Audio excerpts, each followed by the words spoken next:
What if we told you that Kathleen Kennedy, Leslye Headland, and even Charmin Obaid-Chinoy all wanted to be the girl boss of Star Wars, when in fact, the glass ceiling was broken right from the get-go? Marcia Lucas, who unfortunately passed away this past weekend, well, she's the one you can say truly led the way for Star Wars. She may even be more important for the franchise's success than George himself. Today, we'll explain on the other side.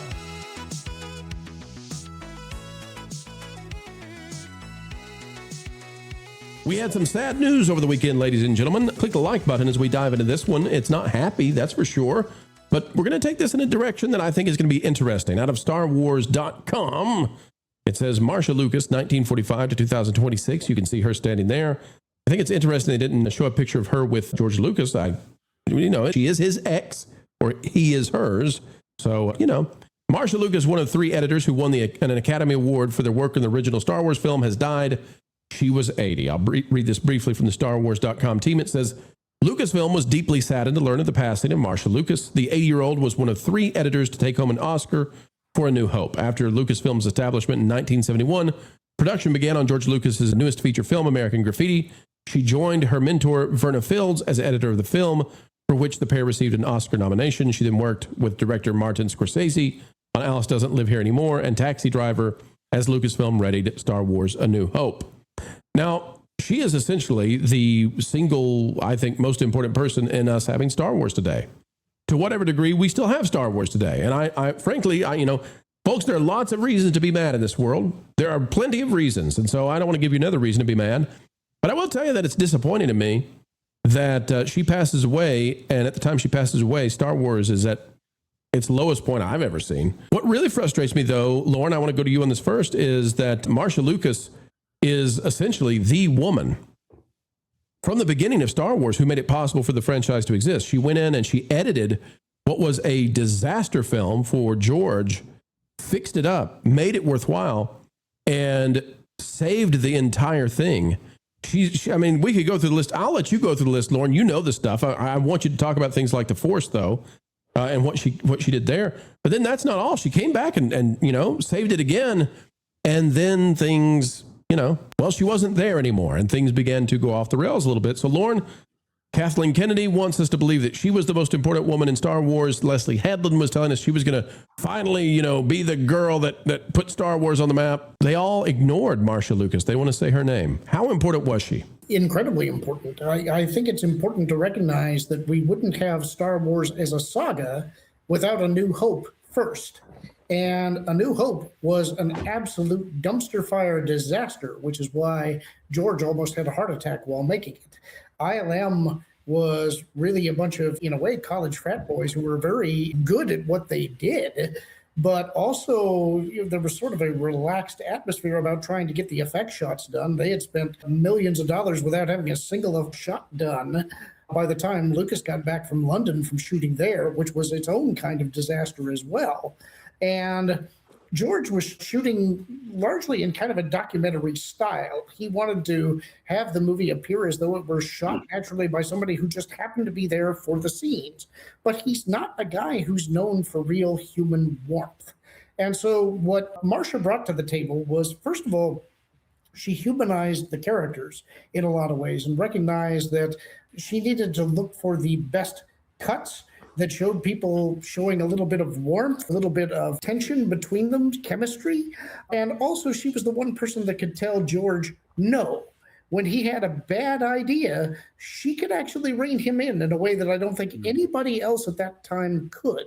There's a famous story about how Spielberg and Brian De Palma and a bunch of others saw a rough cut. I think Francis Ford Coppola was there as well. A rough cut of the film and mocked it and basically said it was a disaster, gave the condolences to Lucas on what a misfire they believed this film was going to be. But Brian De Palma and Spielberg graciously kind of tried to help him. But Marcia is the one who really, at the end, was looking for those specific, and sometimes specific cuts in this particular scene where she might take one actor in this take and another actor from this take and cross-cut them together to make it look like it was the same take, so that She would cut scenes that were running too long to get more of Lucas's faster and more intense. She created a movie that did not exist in the way that it did in the original footage. And that is what gave it its speed, its intensity, and in many cases, its heart. She also saved or made the mythos what it is today. Lauren, walk us through, because I think George wanted to cut the Force, right?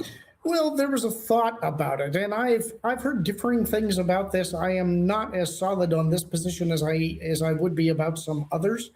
George always wanted it to be kind of a fairy tale kind of a thing. And he wrestled back and forth about how specific should he get about how the Force works. I think later in life, he decided more specific, which was kind of odd because in the original movies, he felt that less specific was better because it was an easier concept for younger people to understand. And it didn't bog you down with thinking about, would this work in this scene? So being non-specific made it more accessible and more fairy tale-like. But supposedly there was a point at which he considered abandoning the concept of a religious aspect to the story entirely. And Marcia was the one who again injected in the idea that, no, you need this because this is the framework upon which the whole thing hangs.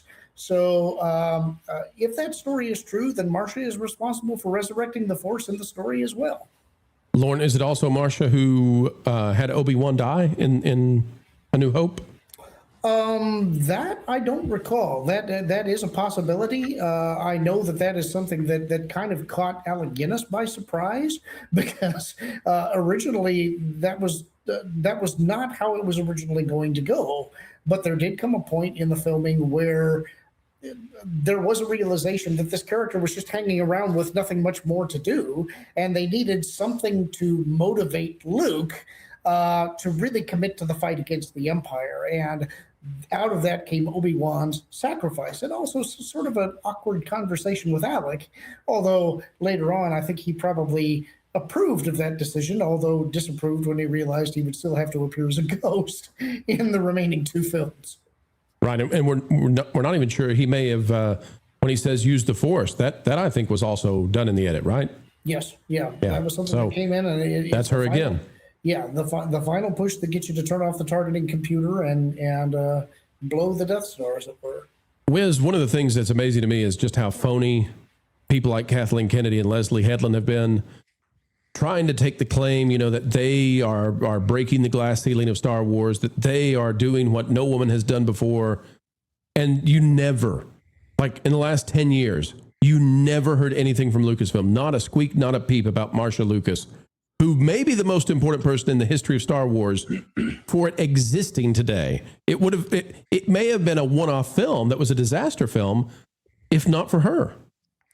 In the same way that the Walt Disney Company wants to run and hide from the legacy of Walt Disney, Lucasfilm wants to run and hide from not even just the legacy of George Lucas himself, but anyone and everyone that had anything to do with the original trilogy. That is it. It is to dishonor the past. Kill the past. What's the line? Kill the past. Let the past die. Kill it if you have to. Thank you. Let the past die. Here's the truth. The past is not going anywhere. Marcia Lucas and George Lucas and the creative team there made something that was extraordinary. And regardless of the position that the franchise is currently in today, because Pro, you made a point when we opened this, that it's sad that her passing is right around the time where the franchise is in one of the worst states is in the worst state it's ever been in, from a financial position, but also from an enthusiasm position. But what they can never take away is that this is Disney. This is what Disney has done. Everybody, and I really will say everybody, still loves the original 6 films. Still loves what Marcia did and what George did. And Nielsen bears that out, by the way. Yes. Yeah. We have proof. Marv, can't be taken away. That's right. Marv, we've seen what the people who are the pretenders want to, what they put out. We've seen The Acolyte. We've seen The Mandalorian Grogu, which has Kathleen Kennedy's fingerprints all over it. We've also seen that they'll run off strong women any way they can. So, it's not just Marcia Lucas. It was Gina Carano. I'm hoping that that era is going to be over very soon with Lucasfilm. I'm very tired of not only the age of the girl boss, but also of if you actually are an IRL girl boss, they want nothing to do with you because you're a threat to the types of women who survive essentially by stealing the legacy of others. Right. Absolutely. I 100% agree with you. You know, Marcia Lucas was actually very famously against the sequel trilogy. She really did not like it. She made a lot of comments about how bad. She was outspoken about that? Yes, she was. I did not know that. Okay. That explains what happened there. Yeah. And to be fair, the prequel trilogy as well. She didn't like them either. She didn't like them either. But, you know, yeah, she made a lot of comments about that. And I think that's one of the reasons why, you know, they ignored her so much. But I honestly think that her erasure kind of came before that. I remember watching and Lauren, you can correct me if I'm wrong here, but I watched the Empire of Dreams documentary, and I don't think she's ever really mentioned in there. No, the divorce was bitter. And Lucas and Spielberg himself, because he went through a breakup around the same time, it affected their filmmaking during that time pretty significantly. And I would say that also contributed to why originally Return of the Jedi was not going to be the end. He was going to continue to make more movies. The Emperor was not supposed to die at the end of that movie. And he was exhausted once again and needed some downtime, had adopted his kids, and decided that he was going to take some time to be a father and wait for technology to catch up to what his vision would be if he wanted to continue doing them in the future. But as far as I know, he never really acknowledged her after that divorce. And I think that that's something that Lucasfilm kept up with. There was some bad blood there.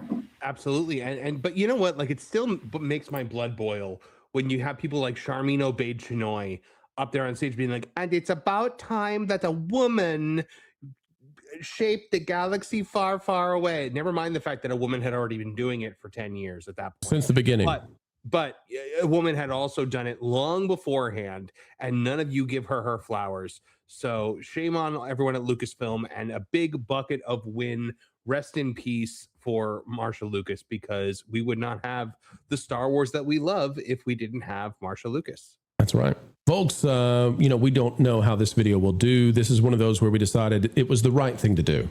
So that's why we're putting this out there. We want people to know the real history and that there have been women leading the way in Star Wars. In fact, the most important person to make Star Wars be something you know today is a woman. And they won't say her name. And they haven't said her name. And it's not okay. And so we hope that we've given the honor and respect to Marcia Lucas that she deserves in this moment. Folks, send us out. Hit the like button, share, subscribe, and drop a comment down below and let us know, did you know the name Marcia Lucas? Did you know the effect she had, what she had been doing, and how important she is to a galaxy far, far away? All right, to all the family and friends of Marcia Lucas, we send our deepest condolences. Friends, until the next time we have the honor, the privilege, the pleasure to endeavor explaining entertainment together again, keep learning, keep growing, and as always, keep having fun.